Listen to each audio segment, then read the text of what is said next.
Welcome back to Hannity. So according to reports on Friday, President Obama plans to travel to Roseburg, Oregon to meet with victims and their families of last week's mass shooting. Now, most likely with the hope of gaining support for his gun control push. But why isn't the president planning a trip to Chicago to discuss the spike in violence happening in his own hometown?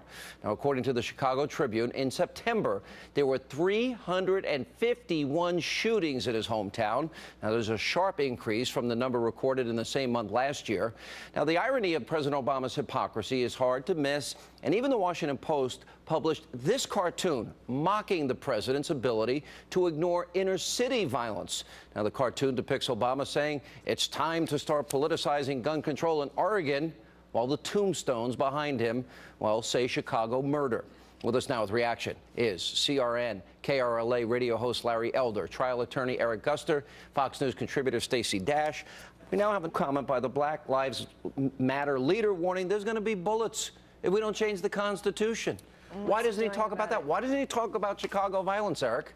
I don't know why he doesn't talk about it consistently. He has talked about it a few times, but he does need to do more. Has he ever gone out on the podium and said, the violence in my hometown is out of control? But with going to Oregon, he's a national leader. He has to go. Why isn't he going to Chicago? He shouldn't politicize it. He shouldn't politicize it by talking about gun control. Now, if he does that, I'm going to come out and speak against that. That's what he's going to talk about. Well, we're not sure. No, we're sure. He may only discuss the tragedy that happened. He's a leader. He needs to go and talk to those families. All right, Larry Elder, I see a lot of hypocrisy here. 351 in September alone. That's an insane number. Yeah, tell me about it, Sean. The odds of being killed in a school shooting are similar to the odds of being killed by a bolt of lightning.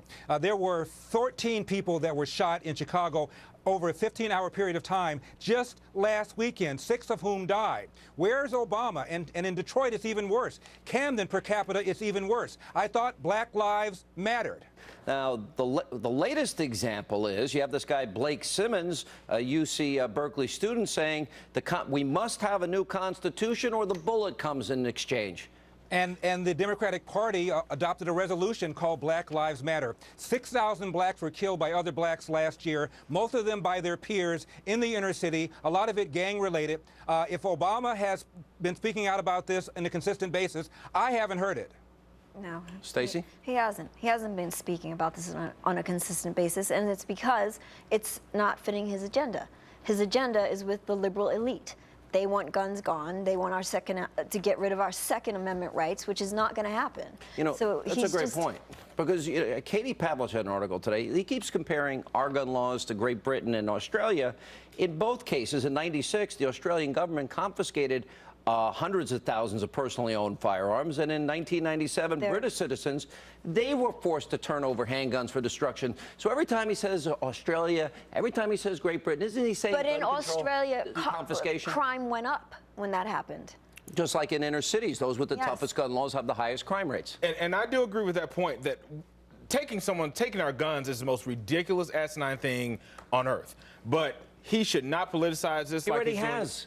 And I know. Before we knew the identities. He may go and talk to those families and console those families like any leader should. But if he politicizes it even more with being there, that's going to be a bad move for President Obama. Last word, Larry Elder. You know, Sean, he keeps talking about common sense measures, but he's never very specific about it. What common sense measure would have stopped this Oregon killer? Universal background check, Oregon and California, they've got that. Close the gun show loophole, they've got that. Restrictions on so-called assault-style weapons, they've got that. What specific law that does not violate the Bill of Rights does Obama propose that would have stopped this? Sounds to me, if he wants what Australia has and Great Britain has, that would be confiscation. But thank you all for being with us.